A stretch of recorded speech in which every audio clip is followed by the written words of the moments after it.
Hi and welcome to Real Nurse Stories. Today on the show, I'm very pleased to welcome Leonie, who's a retired nurse. Leonie currently lives in Eton, which is in Bunbury, a lovely part of Western Australia. And today she's going to share her career story. She's had a really interesting career working in the outback and the remote area of Western Australia. So I'm not going to give away too much more. I'll go straight into say welcome to the show, Leonie. Thank you, Eva. Thank you. That's good. That's good. And we'll start at the beginning, I think, Leonie, and maybe if you could just share with me, what made you want to become a nurse in the first place. I think if we could start there. Yes, of course. I lived in the Pilbara after I left boarding school, and had a year a break between leaving there and starting nursing. So all I did was ride horses and have a jolly good time up in the Pilbara on the beach at Onslow. The day that I had to decide, for my parents' sake, what it was I was going to be and how I was going to be it, I just raised my eyebrows and they said, I think we better get somebody in who knows you to suggest perhaps what you should be. And so they contacted my boarding school and the answer was nursing. The closest nursing to me was Geraldton. Mm-hmm. And that belonged at the time to what was called the Government School of Nursing. And they had a nursing school at Geraldton, Collie, Kalgoorlie, and Geraldton. So I toddled off to Geraldton and spent 3 years there. It was very like boarding school. We were checked every night at 10 o'clock that we were in our beds, or we answered to the matron, very much but I was only thinking this morning, and I thought of talking to you, how heavy the bedpans were. And I was thinking, that was for a good memory. That's great. We were always changing bedpans, and some of them were so heavy, and then out to the pan washer and into the steriliser, and back to the ward. And apart from waking people up at 5 in the morning on night duty to wash them, so that we had our allocation already sponged, poor things, before day staff came on. These are just, and also learning to lay out bodies. So how's that for reminiscing about what I learnt? I know. I'm just curious, were the bedpans the metal bedpans, or were they? They were metal. Yeah, they were metal. Yeah. And one of our enrolled nurses, she actually was an orphan who had been raised in a home in Geraldton by the nuns. And she came to work with us, and it was her job to wash and shine those bedpans and make sure they went in the steriliser. And she really took it to heart. The bedpans and the urinals, all metal. So you can imagine how cold they were for people to sit on. Yeah, I can imagine that. Yes. And then, of course, you ran in with a bowl of water, because then it was hand washing after that. Yeah. But there were no patient showers or baths. And we did all the washing of the patients and the sponging. So nobody got taken out of bed and put in the shower. As I said, if you were on night duty, you had an allocation of people who had a sponge before day staff came on. Yeah. Poor things. I know, imagine being woken up at that time in the morning. You hadn't done your share. Leonie, what were your first impressions of your nurse training? Because you've come from the Pilbara, and the Pilbara is very different, isn't it, to Geraldton? And I would imagine that was quite, as a young girl coming straight out of school to start training, must have been quite a shock. Well, not really in my instance, because when I went to boarding school, my parents left for the Pilbara, and they sent me off to Katanning, to boarding school in Katanning. Okay, yeah. So they went off to the Pilbara. I went off to Katanning, and then when I finished school, I went home for a year and did some more remote learning at the little one-room school in Onslow until I could enrol as a nurse in Geraldton.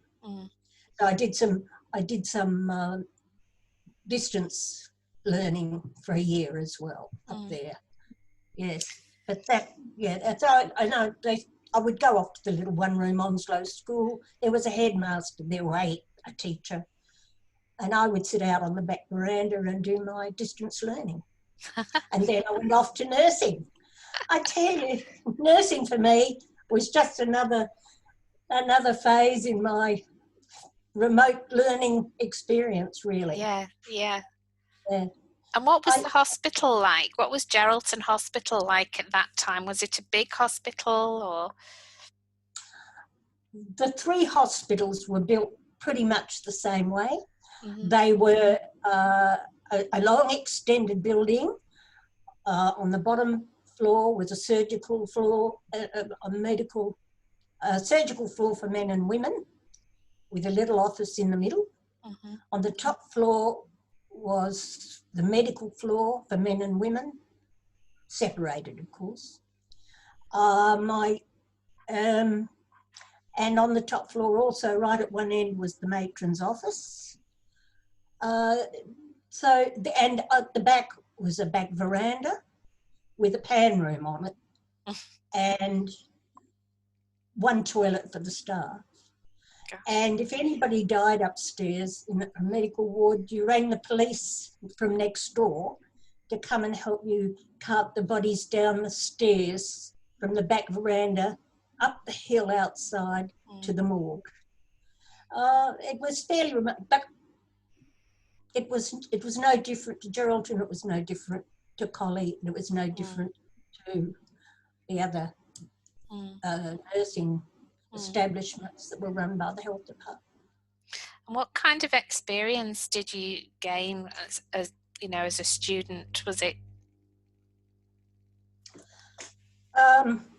Again, resilience, if you like. I guess I couldn't get myself out of the mindset of still being in boarding school. What I learnt from the nursing part of it was sort of how to do things. When I look back, I think that there were senior nurses there who found me somewhat probably difficult to manage. I wasn't the sort of girl who was easily managed, I think, when I look back. I didn't, and I think they took pleasure in taking it out on me a bit. I remember I forgot to ask when I did an evening shift if everybody had their bowels open. And because I forgot to ask, I was sent around next morning and given to give, I had to give people enemas if they hadn't had their bowels open 2 days before, simply because I forgot to ask them. So it was more to teach me a lesson than to worry about stuff. When I think back, I don't suppose it was the best enjoyable time I ever had. I enjoyed nursing far more after I finished training than what I did my training. I found my training to be very like boarding school, where you followed the rules, and that was more what mattered in that hospital. The senior nurses felt very comfortable in ordering staff around. Of course, mind you, in those days we stood up and put our hands behind our back when a doctor walked past, and we never answered unless we were spoken to by a doctor. Very regimented. The whole thing was regimented from the senior staff right down.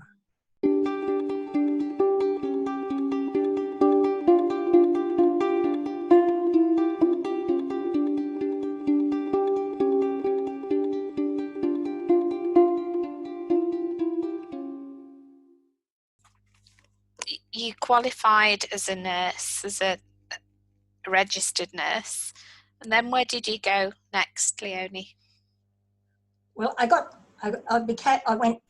was engaged for the last year of my training. So after I finished, I married, and then my husband was a policeman, and so we moved around the countryside with his job. So my first job after leaving training was at Bethesda Hospital in Cottesloe, a little private hospital.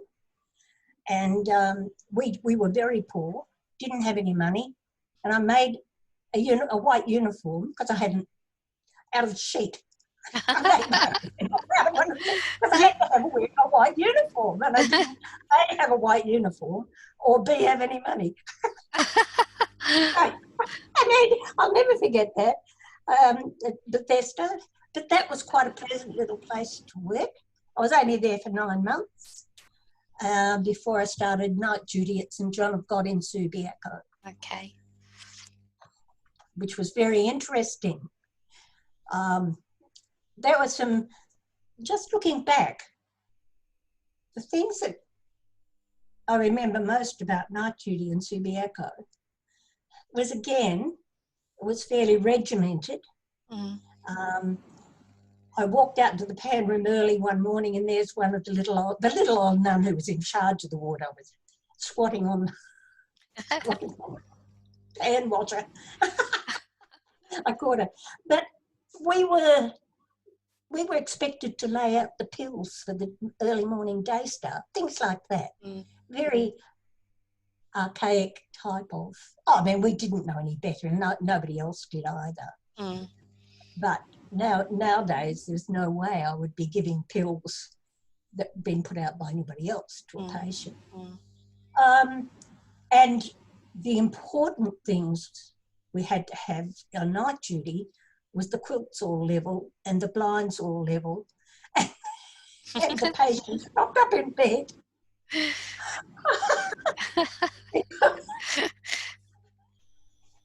and woe betide if the quilts weren't level or the blinds weren't level. I mean, these are, going back to those days, it was so very regimented. It's funny though, because I can remember I did my training in the 80s, 1980, I started my training, and we used to have to do things like taking the flower vases away and putting them in the sluice room at night. Oh, yeah. You weren't allowed to leave them there. So there were certain things then that were still kind of hangovers from, that very regimented era in nursing. Yeah, it's interesting. I mean, because we didn't know any different, to us that was okay. You know, it didn't have any reason, but except to look good, or to, as you say, not allow germs out of the water the flowers were in to be in the water at night. But so I did some night duty at St John's for about 6 months. Then I went and did about a year in the TB ward at Hollywood. They were the returned servicemen then in those days. Yeah. What I remember most about, I really enjoyed that, but what I remember most about that is that because they were there for so long, they were making children's toys. They were highly infectious.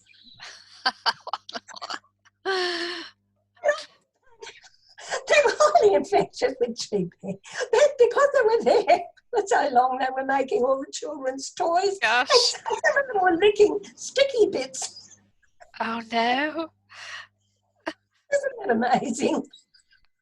And of course, a lot of them had friends that would bring them grog that was out under the bushes, and at night they could sneak out and Yeah. just snaffle it. I mean, some of those guys were there for more than a year or even 2 years. After Hollywood, I went off to work night duty at King Edward in the gynae ward there, and I did night duty there. And Miss Denny, who was the director of nursing there, I don't know if you've heard of her. She was in charge of King Edward Hospital for many, many years. She'd been in the army herself, and she had the senior nurses in tears if ever she called them into her office. But she said to me, she asked me about myself and what I was doing, because my marriage had broken up quite a few years before that. So I was on my own with 3 children, pretty much from when I first went off to Bethesda, way back at the beginning. And she said to me, how come you're doing night duty? You've got 3 children. She said, if you're interested, I will get you a scholarship and you can do your midwifery. So I sailed off to Edith Cowan on a scholarship. Thank you to Miss Denny. Wasn't that lovely? That was. I used to sleep over. If I was a late early at King Edward and my house was a long way away, then it was an hour and a half drive. I used to sleep on a bench in the lounge room. I couldn't stretch out on the bench. It was pretty hard, but I'd taken some blankets in and I would do a late early on the bench in the lounge room. I did my midwifery. I loved it. I really, really loved that. And the gynae that went with it. Can I just ask you, Leonie, how did you manage to do that with your children? Would have been quite young at that age. How did you manage to juggle the whole studying midwifery with 3 young children as a single parent, really? I put out an ad in the paper for someone, a teenager, to sleep over at my place. Oh, a young person, I said. Is there anybody out there who would be prepared to sleep over at my house and make breakfast for my 3? They were only little. Until I got home. And I found somebody, and she was great. She was lovely. She hadn't done much schooling, and she was desperate for a few dollars herself. And so she stayed over at my house while I was at work at King Edward at night duty. Or I was able to call her up if I had to do night duty when I was doing midwifery. I suppose I did my midwifery, then I met my second husband. Not that we were married, but we lived together for a while, and I got offered a job at a brand new hospital at Rockingham as Deputy Director of Nursing, because I had my midwifery. That was terrific. I really enjoyed that job. And I think I knew then that I liked being in admin. I liked the administrative part of it more than I liked the hands-on part of it. And what was it I had a break there. What was it that attracted you to that kind of, because it's like a leadership management role at that level, wasn't it? As you say, not so much hands-on. What was it that you... given the history of being bossed around all my life, and boarding school and nursing, Yeah. it must have appealed to me to think that I wasn't going to be bossed around anymore, and I could help with the decision making. I think, looking back, obviously I wasn't the sort of girl that was comfortable in being subservient to anyone else. I think I was too much like my father. He was a lieutenant commander in the Royal Navy. He held many responsible jobs when he came out of the war, and he was always in administration of one sort or another. When we lived in the Pilbara, and I think, looking back, I think I'm more like him. I was just going through his paperwork, a bit of paperwork, and I know I keep articles, and I found this envelope full of articles, and I thought, my God, I'm turning into my father. I had to throw them all out. Now, I was deputy director at Rockingham for a couple of years, and then I was recommended by the director of nursing there for a job at Charles Gardner, the new Charlie Gardner, the new building, just opened, 1980, I think it was. And the day that it opened, I started there as the night supervisor. And it was, I would drive to work and the lights were on at night in this big new multi-storey building. It was brand new. I had a great job on night, working with a multitude of staff, different types of staff. And then at one stage, the deputy director of nursing went on leave, so I took her role as well. And I got some nice letters thanking me from the medical people in the hospital.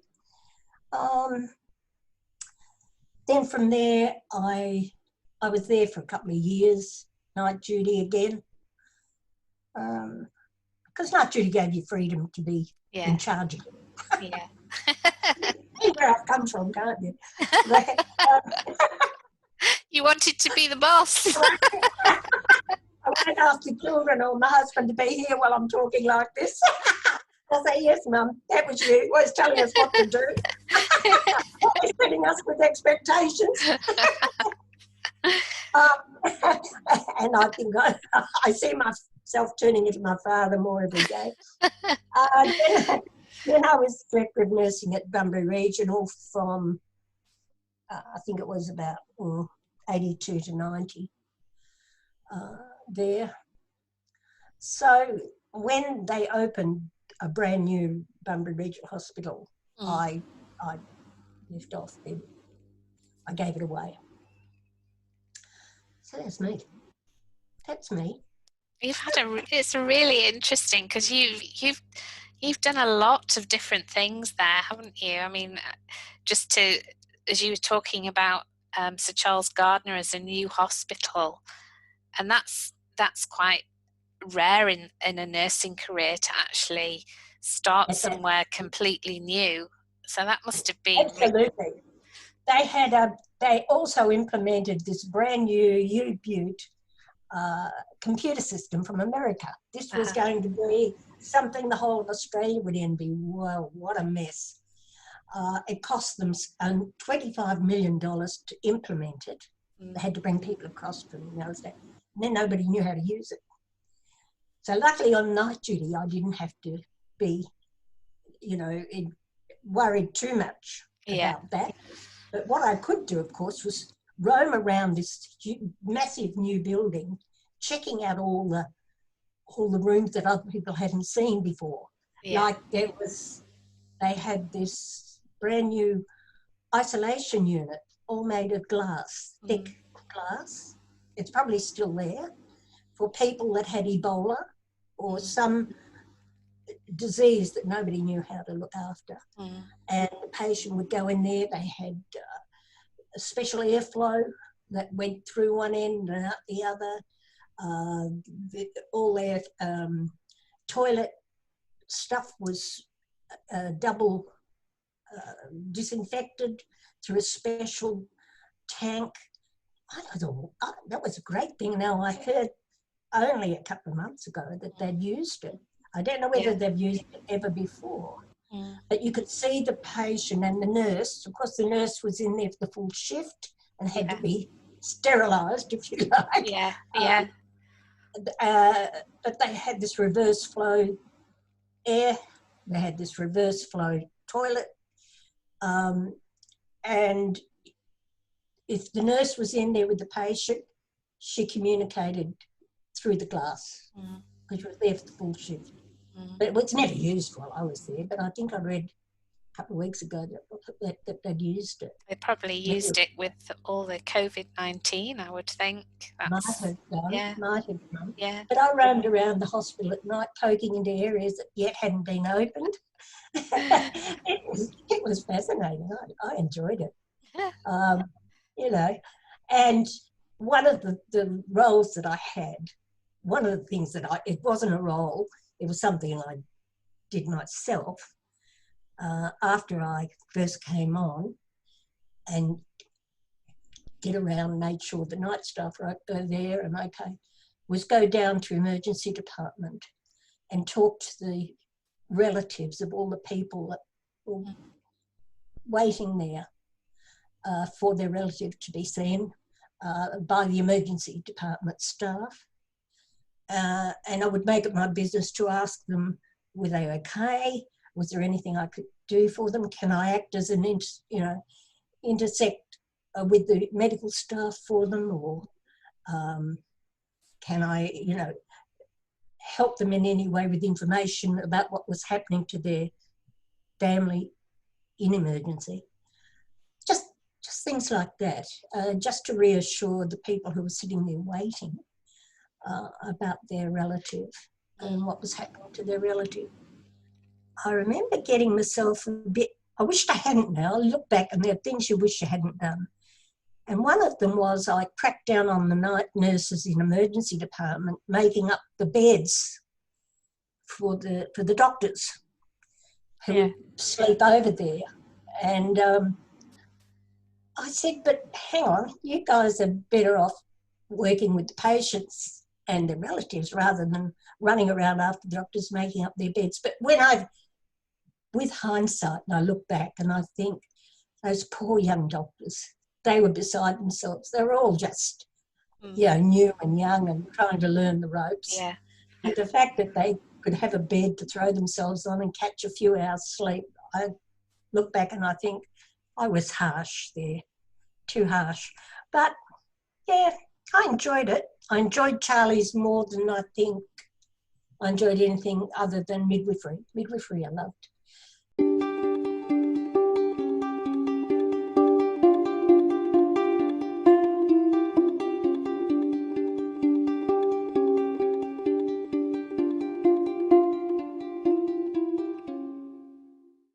Midwifery, you could, because I had children myself, I could feel exactly what they were going through, but I particularly liked the young girls, the young ones who were either having to give up their babies or whose mother would come in and say, nobody is getting my grandchild.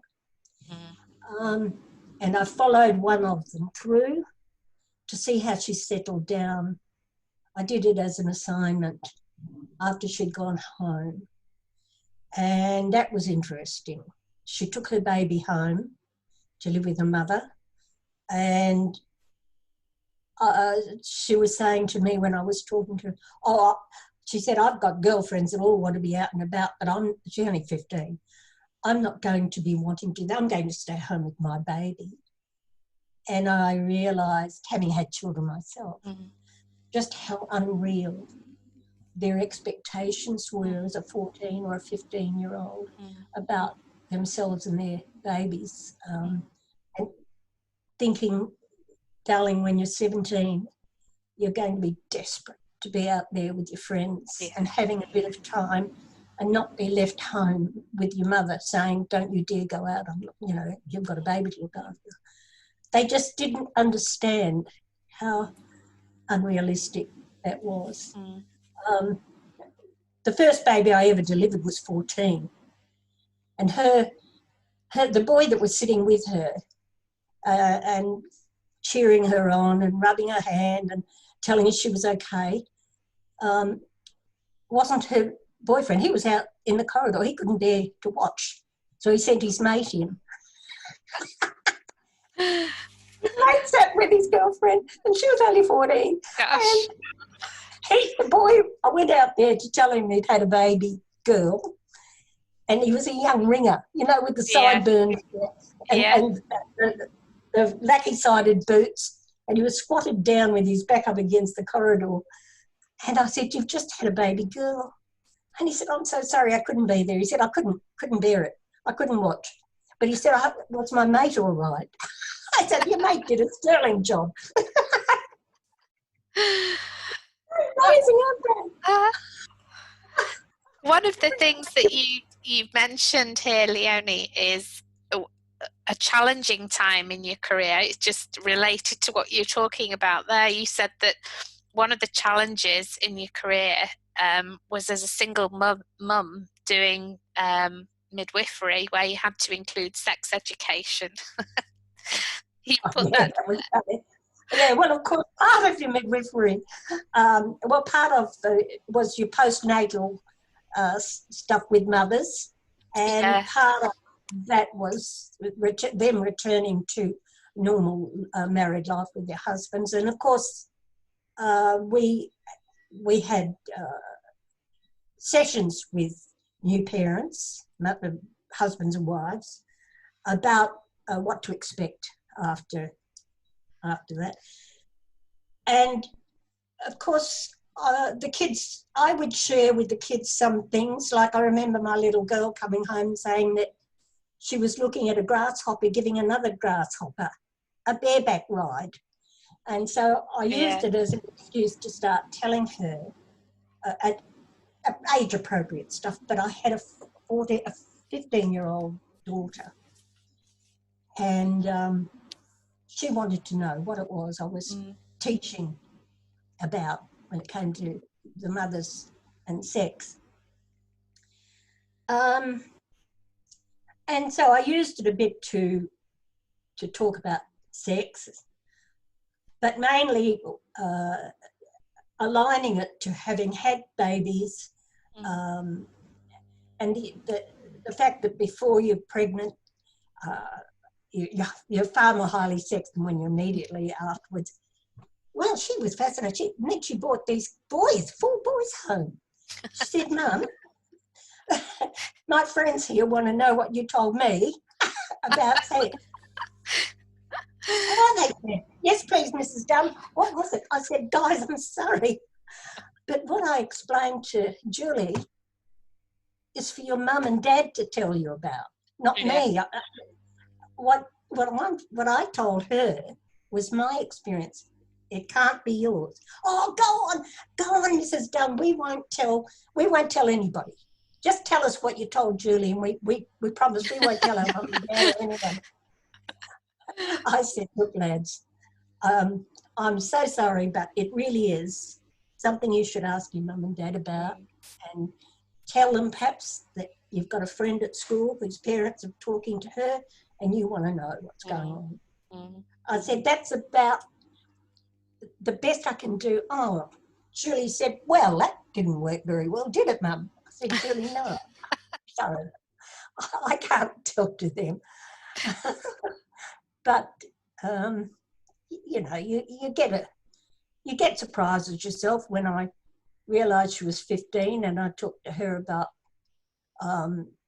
urges, sexual urges if she's with boys, and if she felt that, she should really, I talked to her about the pill.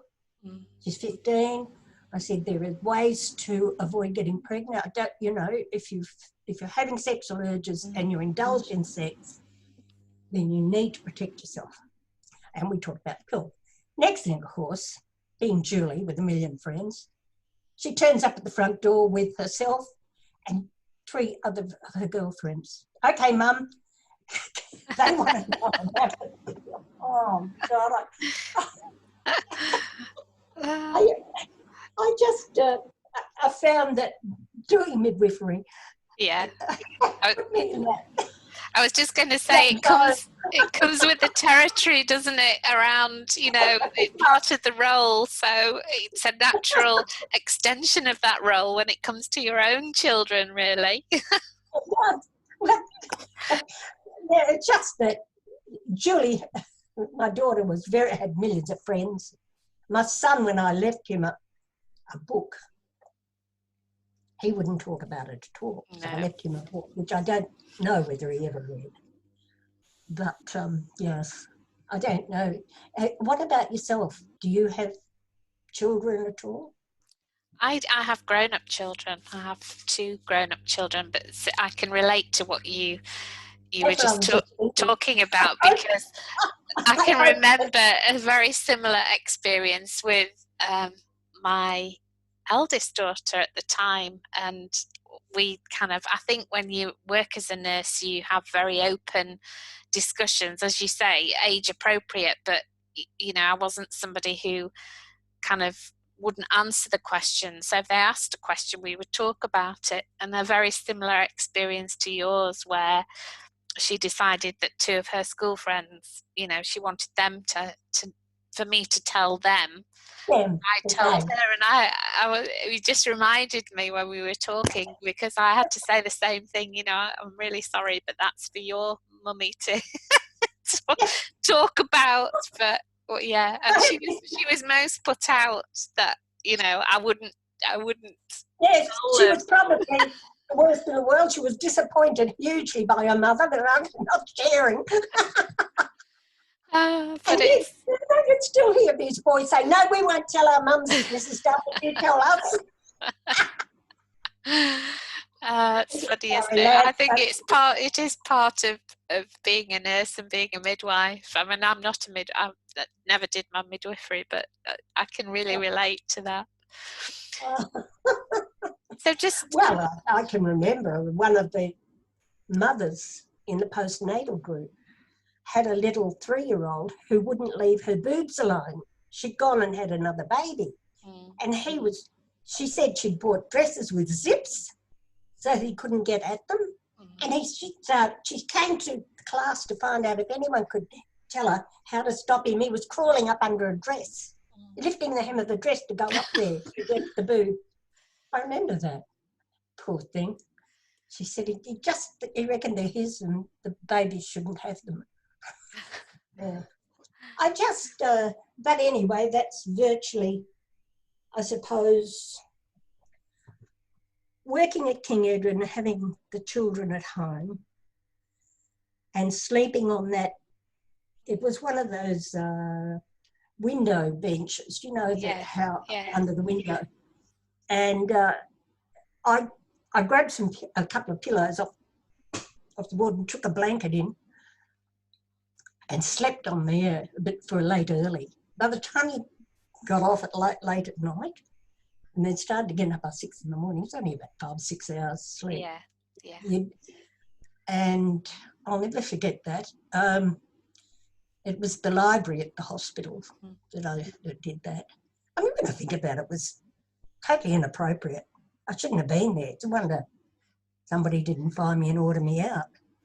But that's the reality, isn't it, of those times? I think, you know, nowadays, yes, you know, that wouldn't be something, you know, you'd get into trouble for that now. But I think back then it was different, you know, and those kind of things made it possible for you to continue to work. So I think it was a different era, really.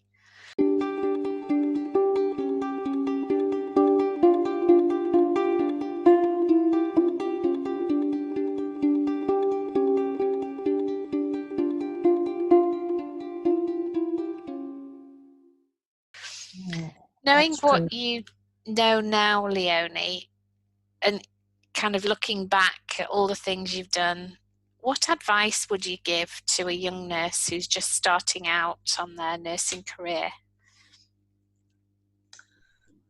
Okay. I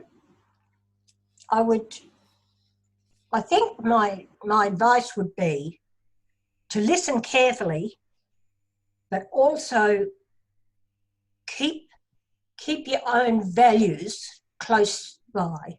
Don't let anyone else tell you that your values have to be put aside to meet somebody else's rules and regulations. Sure, go with what you're told, but always ask why. Why are you doing things that you're doing? Learn from that, and but hold your values close to your heart. And the other thing, and ask a lot of questions, even if other people don't like the questions. Ask them. And I suppose I would say to any young girl starting out, be persistent. Follow what you want to do, and be persistent in that. Don't be pushed around. Ask politely. Good advice. Good advice. Because there's a lot of bullying goes on in Yeah. nursing, Yeah. like the army. And I did some of it when I think back. When I think back of doing night shift in Charlie's, I think there were times that I was a bully. And it made me stop and think, hang on, I hated this when I was learning. It's so easy to, when you're a senior, to think you know it all and think you know people. So I would say to a young girl starting out, hold your values close, ask a lot of questions, and be persistent in following your dream. If that's your dream, go for it. You know, that would be my advice. And what would you most like to be remembered for, Leonie, in your career?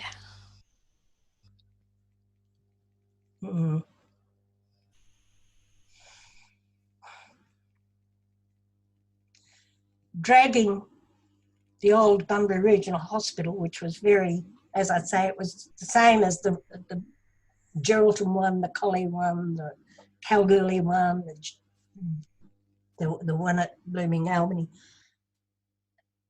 Dragging it out of the 1920s, it was just appalling when I went there to find the equipment was so old and ancient, and the health department would not give budgets that allowed for a reasonable set of things. Well, I fought and screamed and yelled and carried on, and even sent some of our beds and other gear off to, I think it was Cambodia at the time, that was there needing to, it was some Asian country that needed help with stuff, their hospital, and they sent it back not fit for purpose. That was our stuff that we sent off, and they sent it back not fit for purpose. When I think back, the thing I'm most proud of is dragging Bunbury Regional Hospital out of the 1980s, the 1960s, 50s. It was appalling. I couldn't believe it. I could not believe that the health department allowed that to go. But then the administrator at the time would put all the requests for new things in his bottom drawer, never send them off. And he was praised mightily by the health department for running a hospital with the budget that he was given. when I was working at Rockingham, the health department came through to see how we were going. We were new. And they were saying, you should really take a leaf out of Bunbury's book. They even send part of their budget back to the health department. That's how good they are. Well, when I got to Bunbury, I found out just how dreadful it was. So I guess, and I hired senior nurses who were able to talk to the staff about patient records, patient charting. There was the charting, the records were appalling. So I got a senior nurse down from Fremantle Hospital. She wanted to retire. I asked her to come down and implement some standards at our hospital, which she did do. She was lovely. I fronted the doctors, the surgeons, a bit about their behaviour in the theatres, particularly one surgeon, throwing equipment. I mean, you can imagine the state of the equipment. No wonder they threw it around. It was awful. In the end, they brought in their own. You know, it was just awful. But I think I'm most proud of bringing Bunbury Regional, as it was then, the old Bunbury Regional, up to a fairly good standard in the end. But gee, that was tough. I guess that's where I say I was a bit of a bully at times. One of the charge nurses came down from medical ward. I remember saying to me, Mrs. Dunn, we have to tell you that the staff preferred the previous director of nursing to you. And I said, really? I said, yes, she was much better as a director of nursing than what you are. I said, okay, well, you know, that's fine. I've got to do what I've got to do, and she had to do what she had to do, and the administrator. I mean, maybe it wasn't so much that you were being a bully. Maybe it was that sometimes when you're in those positions, you have to be assertive to make things happen. And, you know, you've talked about standards and record keeping and implementing standards and bringing that hospital up to where it was. And to do that, you do have to be assertive and set a standard. So I put that as a perhaps an alternative that, you know, sometimes people don't appreciate it goes with the role. To run the hospital, the staff would have to ring her when a new patient come in, and she would tell them where to put the patient, even if she was off duty at night. She lived in the unit on the floor, and so she would tell them where to put the patient, what bed they could have. And in the morning she'd go upstairs to see if they'd done what she'd ordered. So that was her life. Yeah. Well, I had another life, and I said, when this charge nurse came down and said, Miss McMahon was a lot better than you are, she used to tell us. I said, how was the different? What was the problem? She said, well, she used to tell us what to do. And we knew what we should do and what was expected of us. And I said, okay. But I said, we're paying you to be a charge nurse. Sure, isn't that your job? That's your job. Well, I'll never forget the look on her face. It was a bit, she was taken aback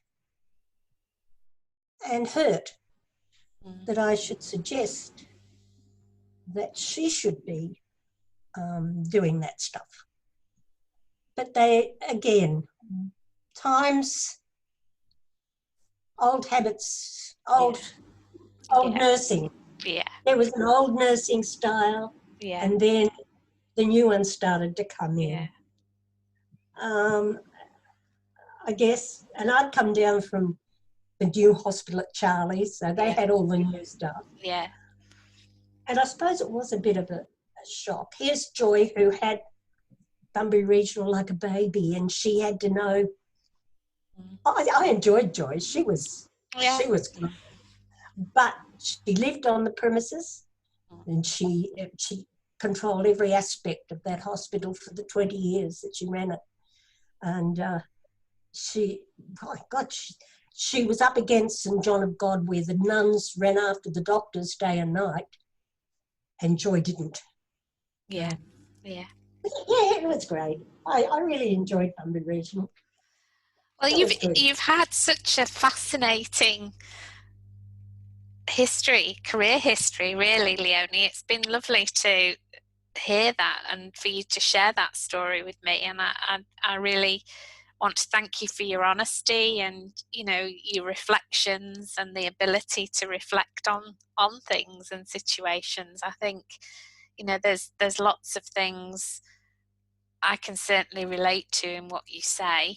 And, you know, I think, yes, things are different now in modern day nursing, but there's still some things I think that are important about the learnings, and we learn from listening to people's experiences. So I just want to say thank you very much for taking the time today to share those with me, because it's really interesting.